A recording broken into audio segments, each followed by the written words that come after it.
Hi అండి. ఈరోజు వీడియోలో ప్రెషర్ కుక్కర్లో చికెన్ కర్రీ తయారీ విధానం ఎలా అని చూద్దామండి. బ్యాచిలర్స్ కూడా ఈజీగా చేయొచ్చు అనమాట. చిక్కటి గ్రేవీతో చాలా బాగుంటుంది. ఇంకా దానికోసమైతే కుక్కర్ పెట్టి ఆయిల్ వేస్తున్నానండి. గరం మసాలా దినుసులు వేసి అవి బాగా వేగిన తర్వాత ఉల్లిపాయ పేస్ట్, కొంచెంగా ఉప్పు, పసుపు, కరివేపాకు, పచ్చిమిర్చి, కొంచెంగా అల్లం వెల్లుల్లి పేస్ట్ వేసి ఉల్లిపాయ పేస్ట్ పచ్చివాసన పోయే వరకు బాగా ఫ్రై చేయాలి. ఇది బాగా వేగిన తర్వాత టమాటో ప్యూరీ వేస్తున్నాను. 2 స్పూన్ల కారం వేస్తున్నా. 1 స్పూన్కి ధనియాల పొడి, 1 స్పూన్కి గరం మసాలా వేస్తున్నానండి. రుచికి తగినంత సాల్ట్ కూడా వేసి బాగా కలపాలి. బాగా వేపిన తర్వాత శుభ్రం చేసి ఉంచిన అరకిలో చికెన్ అయితే వేస్తున్నాను. వాటర్ లేకుండా వేయండి. వేసిన తర్వాత బాగా కలిపి ఒక సైడ్కి మూత పెట్టి ఒక 5 నిమిషాలు ఉడకనివ్వండి. ఒక 5 నిమిషాల తర్వాత మూత తీసి చూస్తున్నాను.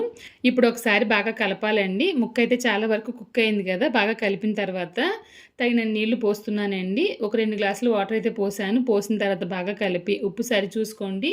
మీరు కావాలనుకుంటే ఈ సమయంలో కొంచెంగా జీడిపప్పు పేస్ట్ కానీ కొబ్బరి పేస్ట్ కానీ యాడ్ చేసుకోవచ్చు అనమాట. ఇది కలిపిన తర్వాత మూత పెట్టి ఎక్కువ మంటలో 2 విజిల్స్ రానివ్వండి. ప్రెషర్ అంతా పోయిన తర్వాత మూత తీసి చూస్తున్నానండి. మళ్ళీ ఒకసారి స్టవ్ ఆన్ చేసి హై ఫ్లేమ్లో పెట్టి కొంచెంగా కొత్తిమీర వేసి బాగా కలిపారంటే ఎంతో టేస్టీగా చికెన్ కర్రీ తయారైపోతుంది. మరి మీరు కూడా ఒకసారి ట్రై చేసేయండి.